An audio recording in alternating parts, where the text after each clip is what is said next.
শুনক, আব্দুল আজিজ সাহেবে আজি আমাৰ যিখন মিটিঙত তেওঁ আমাৰ কৰ্মীক ইউডিএফ জন্মলগ্নৰ পৰা যিসকল কৰ্মীয়ে বিভিন্ন ঘাত প্ৰতিঘাতৰ মাজেৰে ইউডিএফ দল কৰি আহিছে, সেইসকল কৰ্মীক আজি 4-5 দিন এসপ্তাহ আগত যোৱা মাহৰ এই মাহৰ 18 তাৰিখে জইন কৰা আব্দুল আজিজে এইটো সাহস ক'ত পালে? এজন মহিলা আমাৰ যিজন প্ৰাৰ্থিত্ব প্ৰত্যাশী, আমি 4জন প্ৰাৰ্থিত্ব প্ৰত্যাশী, মই আব্দুল আজিজ, এক্স এমএলএ মুজিবুৰ ৰহমান, আশা বেগম বাইদেউ জন্মলগ্নৰ পৰা ইউডিএফ দলত জড়িত কেন্দ্ৰীয় কমিটিৰ মহিলা মৰ্চাৰ ছেক্ৰেটাৰী।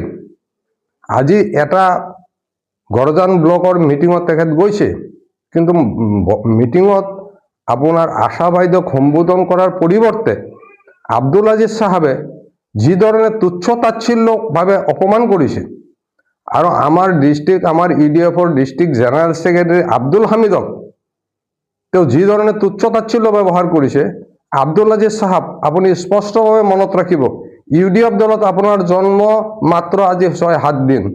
আমি 20 বছৰ ধৰি ইউডিএফ দল কৰি আছো। ইউডিএফ দলৰ কোনো কৰ্মীক আপুনি তুচ্ছ তাচ্ছিল্য ব্যৱহাৰ নকৰিব, কাৰণ আপোনাৰ তুচ্ছ তাচ্ছিল্য ব্যৱহাৰ কৰাৰ অধিকাৰ আপোনাৰ হোৱা নাই। কাৰণ আপুনি যিসকল ব্যক্তিক তুচ্ছ তাচ্ছিল্য ব্যৱহাৰ কৰিছে, এইসকল ব্যক্তিয়ে বহুত ঘাত প্ৰতিঘাতৰ মাজেৰে এই ইউডিএফ দলটো ধৰি ৰাখিছে। আপুনি ইমান ডাঙৰ নেতা, আপুনি আজিৰ পৰা ইউডিএফ দলত অহাৰ আগলৈকে এতিয়ালৈকে কিমান দল ভাগৰিছে, এবাৰ আপুনি নিজে হিচাপ কৰি চাওক। আপুনি অসমত এনে কোনো ৰাজনৈতিক দল আছে নেকি যিটো ৰাজনৈতিক দল আপুনি ত্যাগ কৰা নাই? আপোনাকতো দল ভগৰা বুলি মানুহে কয়। আজি আশা বেগমক দল ভগৰা নকয়, আজি আব্দুল হামিদ দল ভগৰা নহয়। আপোনাৰ মিটিঙত যিসকল মানুহ গৈছিল তেওঁলোক দল ভগৰা নহয়, তেওঁলোক ইউডিএফৰ নিষ্ঠাবান কৰ্মী। ইউডিএফৰ বেয়া দিনত তেওঁলোকে ত্যাগ স্বীকাৰ কৰি ইউডিএফ কৰিছে। আপুনি সুবিধা বুজি কালিহে ইউডিএফত আহিছে, আপোনাৰ ইমান সাহসত হৈ গ'ল ইউডিএফৰ কৰ্মীক আপুনি তুচ্ছ তাচ্ছিল্য ব্যৱহাৰ কৰিব? আপোনাৰ যদি ইমানেই ক্ষমতা আছে, অৰ্গেনাইজেশ্যন কেপাচিটি ইমানেই আছে, ইমান দিন কিয় আপুনি এবাৰ যেনে তেনে এমএলএ হৈ আজিলৈকে কিয় এমএলএ হ'ব পৰা নাই? আৰু আপুনি এমএলএ হোৱাৰ যদি 22,000 ভোট যদি আপোনাৰ পকেটতে আছে, তেতিয়াহ'লে আপুনি ইউডিএফ দলটো কিয় লাগে? আপুনিতো কৈছে ইউডিএফে টিকেট দিলেও মই ইলেকশ্যন খেলিম, ইউডিএফে টিকেট নিদিলেও মই ইলেকশ্যন খেলিম। আপুনিতো ইউডিএফতকৈ ডাঙৰ দল জন্ম দিয়াৰ কেপাচিটি থকা লিডাৰ আপুনি। গতিকে আপুনি এটা কথা, নিজৰ ব্যৱহাৰেই নিজৰ পৰিচয়। আপোনাৰ মুখখন আছে বুলি যিকোনো ধৰণৰ ব্যৱহাৰ আপুনি কৰি নেপেলাব। যোৱাকালিলৈকে মই আপোনাক এজন ককায়েক হিচাপে সন্মান কৰিছোঁ, ইজ্জত দিছোঁ। আপুনি মোৰ আমচুৰ গুৰু হিচাপে আপোনাক মই সন্মান কৰিছোঁ, কিন্তু আপোনাৰ নিজৰ সন্মান নিজে হেৰুৱাইছে। আপুনি এটা কথা জানক, ইতিহাস জানি ৰাখক, এই চামগুৰি বিধানসভা সমষ্টিত দেৱকান্ত বৰুৱাৰ নিচিনা মানুহে প্ৰতিনিধিত্ব কৰিছিল, বিষ্ণু প্ৰসাদৰ নিচিনা মানুহে প্ৰতিনিধিত্ব কৰিছিল।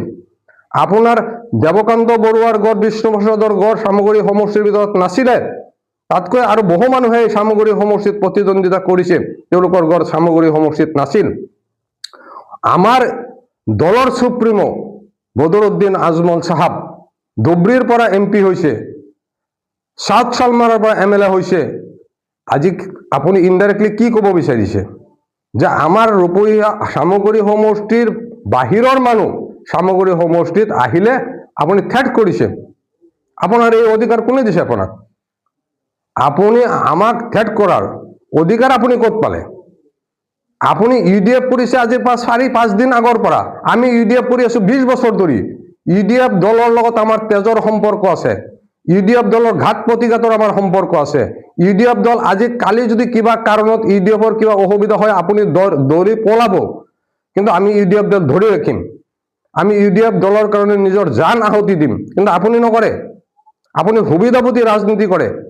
আপুনি যেতিয়া যিটো দলত সুবিধা পায় সেইটো দলত যায়। আপুনি পিএ চাংমাৰ এনপিপি দললৈকে আপুনি এৰা নাই।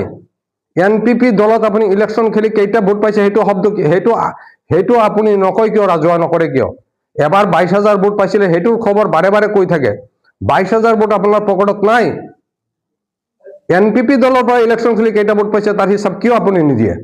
আৰু আপুনি এটা কথা মনত ৰাখিব স্পষ্ট, এআইডিএফ দলৰ কোনো কৰ্মকৰ্তাক, সাধাৰণ কৰ্মকৰ্তাক আপুনি কোনো কাৰণতে আঙুলি টোৱাই কথা ক'ব নোৱাৰে।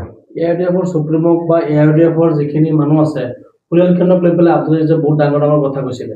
শুনক, মই আজি প্ৰাৰ্থী হিচাপে ক'ব বিচৰা নাই। আব্দুল আজিজ সাহেব, আপোনাক মই কৈ দিছো, আপুনি UDF দলত জইন কৰাৰ আগত আমাৰ দলৰ সুপ্ৰিমো বদৰুদ্দিন আজমল সাহেবৰ ক্ষেত্ৰত আৰু সিৰাজউদ্দিন আজমল সাহেবৰ ক্ষেত্ৰত আৰু UDF সম্পৰ্কে আপুনি বিভিন্নভাৱে তাচ্ছিল্যসূচক মন্তব্য কৰি থৈছে। তাৰ ৰেকৰ্ড আছে। কিন্তু আমি ভদ্ৰ মানুহ, আমাৰ ভদ্ৰতা আছে। আপোনাৰ নিচিনা মুখখন থাকিলে আমিও কৈ দিলোহেঁতেন, কিন্তু আমি মুখ আছে বুলি যিকোনো কথা ক'ব নোৱাৰো, কাৰণ আমাৰ এটা ভদ্ৰতা আছে। কিন্তু আপুনি ভদ্ৰতাৰ সীমা চেৰাই যায়, মাইক পালে আপুনি পগলা হৈ যায়। ভদ্ৰতাৰ সীমা চেৰাই গৈ কাক কি অপমান কৰে ঠিক নাই। আপুনি বদৰুদ্দিন আজমল সাহেবক অপমান কৰি থৈছে, সিৰাজউদ্দিন আজমল সাহেবক অপমান কৰি থৈছে, আপুনি UDF দলক অপমান কৰি থৈছে। তাৰপিছত আপুনি UDF দলে আপোনাক মানি লৈছে। মানি লোৱাৰ পিছত 7 দিন পিছত আজি আপুনি আমাৰ UDF দলৰ তৃণমূল পৰ্যায়ৰ কৰ্মীক আপুনি অপমান কৰা আৰম্ভ কৰিছে। আব্দুল হামিদ জেনেৰেল ছেক্ৰেটাৰী, আপুনি স্পষ্ট মনত ৰাখিব, আব্দুল হামিদ অৰ্ডিনাৰী ব্যক্তি নহয়। সেই আব্দুল হামিদক আপুনি অপমান কৰে। আশা বেগম, এই আব্দুল হামিদ আমাৰ চামগুৰি বিধানসভা সমষ্টিৰ ইনচাৰ্জ। এই আশা বেগম জন্মলগ্নৰ পৰা প্ৰথম UDFৰ ইলেকশ্যন নগাঁও সদৰত খেলিছিল, 19,000ৰ ওপৰত ভোট পাইছিলে। মানুহজনীক আপুনি অৰ্ডিনাৰী বুলি নাভাবিব। এই আশা বেগমে আপোনাৰ দুৰ্দিনৰ পৰা এতিয়ালৈকে ষ্টিল নাও চেন্ট্ৰেল কমিটিৰ মহিলা মৰ্চাৰ চেন্ট্ৰেল কমিটিৰ অনাৰেবল পোষ্টত আছে। আৰু সেই মানুহজনীক আপুনি অপমান কৰিব। আপুনি বাহিৰা মানুহক ইয়াত সোমাব নিদিব, মাৰিব কাটিব। আপুনি কোন হে? আপোনাৰ চামগুৰি বিধানসভা সমষ্টিটো আপোনাৰ ম্যাদী পট্টা নহয়। মই আজি আপোনাক চেলেঞ্জ কৰি কৈ গৈছো, চামগুৰি সমষ্টিৰ চুকে কোণে মই ঘূৰি আছো। মই চাইছো ইয়াৰ জনসাধাৰণৰ মতামতক উপেক্ষা কৰি ইয়াত কোনো আজিলৈকে বিধায়ক হ'ব নোৱাৰে। আৰু আপুনি ভাবিছে নেকি ডমিনেট কৰি, আপুনি দম দি 4জন প্ৰত্যাশীৰ ভিতৰত 3জনক ওফৰাই দি আপুনি অকলে টিকেট লৈ MLA হ'ব বিচাৰিছে? Out of impossible. এই শব্দ মনত ৰাখিব। আপুনি আজিৰ তাৰিখৰ পৰা কোনো কাৰণতে UDFৰ কোনো কৰ্মীক আপুনি বেয়া ব্যৱহাৰ নকৰিব। আপুনি UDFৰ আমাৰ কৰ্মীক বেয়া ব্যৱহাৰ নকৰিব, কাৰণ এই দল আপুনি কালি নকৰিব পাৰে। মই চেলেঞ্জ দি কৈছো, গ্যাৰাণ্টি দি কৈছো, আপুনি টিকেট নাপালে এই দল নকৰে। মোৰ নেতা সুপ্ৰিমো বদৰুদ্দিন আজমলক আগতে পূৰ্বতে আপুনি গালি পাৰিছে, মই আপোনাক মানি গৈছো। কিন্তু কালিৰ পৰা যদি কিবা কাৰণত আপুনি বদৰুদ্দিন আজমল সাহেবক আপুনি আঙুলিটি কথা কয়, মনত ৰাখিব, আমি আপোনাক ক্ষমা নকৰো। ৰাইজৰ সঁহাৰি মই এটাই পাইছো, মই আজিৰ পৰা নহয়, তেখেতে হয়তো প্ৰকাশ্যভাৱে ঘূৰি আছে, মই প্ৰকাশ্যভাৱে নহলেও এনেকুৱা মোৰ গ্ৰুপ বনাই দিছো, যিটো গ্ৰুপ আপোনাৰ গোটেই সমষ্টিৰ চুকে কোণে ঘূৰি ঘূৰি সাৰ্ভে কৰি ৰিপৰ্ট লৈছে। মানুহে এটা কথা কৈছে যে আমি UDFক ভোট দিম, কিন্তু আগল ছাগল পাগলক নিদিওঁ। আপোনালোকে যে উপযুক্ত কেণ্ডিডেট পঠায় আমি ভোট দিম। মই প্ৰাৰ্থিত্ব প্ৰত্যাশী হোৱাৰ 1 মাহ আগত আমি যেতিয়া ঘূৰিছো সমষ্টিত, আমাক এটা কথা, এতিয়াতো মই প্ৰাৰ্থিত্ব প্ৰত্যাশী নহয়, মই UDF দলৰ সাৰ্ভে কৰাৰ কাৰণে মোৰ লগত মোৰ তিনিটা টিম সোমাই দিছো। মানুহে এটা কথাই কৈছে যে আপোনালোকে এটা ভাল কেণ্ডিডেট দিব আৰু দল বগৰা কেণ্ডিডেট নিদিব।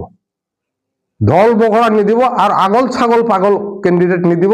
আৰু মাইক পালে যে মুখৰ ব্ৰেক নাথাকে, মাইক পালে মুখৰ ব্ৰেক নাথাকে, আৰু যদি আগত 2-4 হাজাৰ মানুহ পাই যায়, পগলা হৈ যায়, তেনেকুৱা প্ৰাৰ্থী কিন্তু আপুনি আমাৰ ওচৰত নিদিব।